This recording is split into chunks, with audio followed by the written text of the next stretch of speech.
अस्सलामुअलैकुम वरहमतुल्लाहि वबरकातुहू। आप देख रहे हैं यूट्यूब चैनल। मैं हूं माहिर मोहम्मद राशिद। मैं खिदमत हुआ हूं आपके पास एक नई वीडियो के साथ।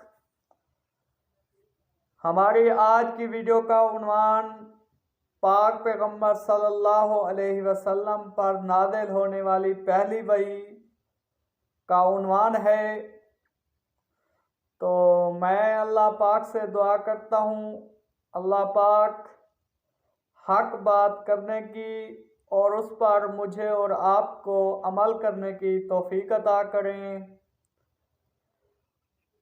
आप सल्लल्लाहु अलैहि वसल्लम पर दरूद व सलाम के बाद आपकी पहली वही की जानिब बढ़ते हैं। उन्होंने आते ही कहा, इकरा यानी पढ़िए। आपने फरमाया, मैं नहीं पढ़ सकता, यानी मैं पढ़ा लिखा नहीं। इस पर जबरील अलैहिस्सलातु वस्सलाम ने आपको सीने से लगाकर भींचा। आप फरमाते हैं, उन्होंने मुझे इस ज़ोर से भींचा कि मुझे मौत का गुमान हुआ। इसके बाद उन्होंने मुझे छोड़ दिया, फिर कहा, पढ़िए, यानी जो मैं कहूँ वो पढ़िए। इस पर आप सल्लल्लाहु अलैहि वसल्लम ने फरमाया, मैं क्या पढ़ूँ? तब जबरील अलैहिस्सलाम ने सूरत अल अलक की ये आयत पढ़ी। तर्जमा: आए पैगम्बर सल्लल्लाहु अलैहि वसल्लम, आप पर जो कुरान नाजिल हुआ अपने रब के नाम पर लेकर पढ़ा कीजिए, यानी जब पढ़ें बिस्मिल्लाहिर्रहमानिर्रहीम कहकर पढ़ें। जिसने मखलूकात को पैदा किया, जिसने इंसान को इंसान के लोथड़े से पैदा किया।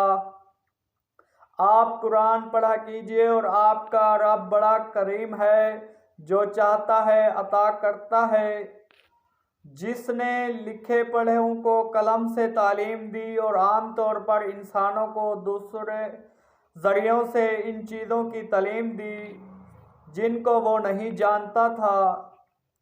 आप फरमाते हैं, मैंने इन आयतों को इस तरह पढ़ दिया, जिसके बाद वो फरिश्ता मेरे पास से चला गया। ऐसा लगता था गोया मेरे दिल में एक तहरीर लिख दी गई हो, यानी ये कलमात मुझे ज़बानी याद हो गए। इसके बाद आप सल्लल्लाहु अलैहि वसल्लम घर तशरीफ लाए। बाद रवायत में आता है कि जबरील अलैहिस्सलाम जब गार में आए तो पहले उन्होंने ये अल्फाज कहे थे, ऐ मोहम्मद सल्लल्लाहु अलैहि वसल्लम, आप अल्लाह के रसूल हैं और मैं जबरील अलैहिस्सलाम हूँ। आप सल्लल्लाहु अलैहि वसल्लम की घर तशरीफ आवरी से पहले सैयदा खतीजा रज़ियल्लाहु ताला अन्हा ने हस्बे मऊल आपके लिए खाना तैयार करके एक शख्स के हाथ आपके पास भिजवा दिया था, मगर इस शख्स को आप गार में नजर न आए। इस शख्स ने वापस आकर ये बात सैयदा को बताई। उन्होंने आपकी तलाश में आपके अजीज़ व अकरब के घर आदमी भेजे, मगर आप वहाँ भी ना मिले। इसलिए सैयदा खतीजा परेशान हो गई। वो अभी इसी परेशानी में थी कि आप तशरीफ़ ले आए। आपने जो कुछ देखा और सुना था, इसकी तफसील सैयदा खतीजा रज़ियल्लाहु ताला अन्हा से बयान फरमाई। हज़रत जबरील का यह जुमला भी बताया कि ऐ मोहम्मद, आप अल्लाह के रसूल हैं। यह सुनकर सैयदा खतीजा ने कहा, आपको खुशखबरी हो, आप यकीन कीजिए, कसम है इस ज़ात की जिसके कब्ज़े में मेरी जान है, आप इस उम्मत के नबी होंगे। फिर सैयदा खतीजा आपको अपने चचाजाद भाई वर्का बिन नौफल के पास ले गईं। गार वाला सारा वाक़या उन्हें सुनाया। वर्का बिन नौफल पुरानी किताबों के आलिम थे।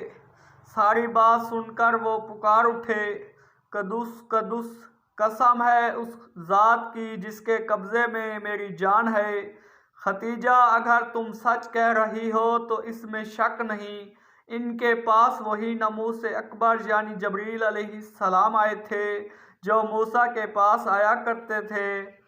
मोहम्मद इस उम्मत के नबी हैं, ये इस बात पर यकीन कर लें, कुदुस का मतलब वो ज़ात है जो हर ऐब से पाक हो।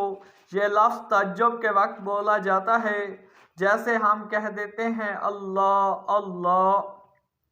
वर्का बिन नौफल को जबरील का नाम सुनकर हैरत इसलिए हुई थी कि अरब के दूसरे शहरों में लोगों ने ये नाम सुना भी नहीं था।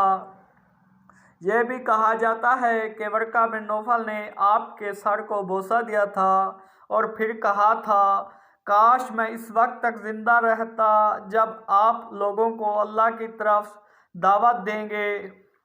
मैं आपकी मदद करता, इस अजीम काम में बढ़ चढ़ कर हिस्सा लेता।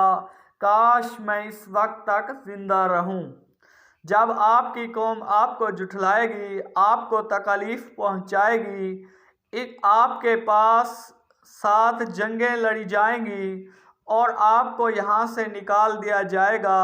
अगर मैं इस वक्त तक ज़िंदा रहा तो आपका साथ दूंगा, अल्लाह के दीन की हिमायत करूंगा। आप ये सुनकर हैरान हुए और फरमाया, मेरी कौम मुझे वतन से निकाल देगी। जवाब में वर्का ने कहा, हाँ, इसलिए कि जो चीज़ आप लेकर आए हैं, इसे लेकर जो भी आया इस पर जुल्म ढाए गए।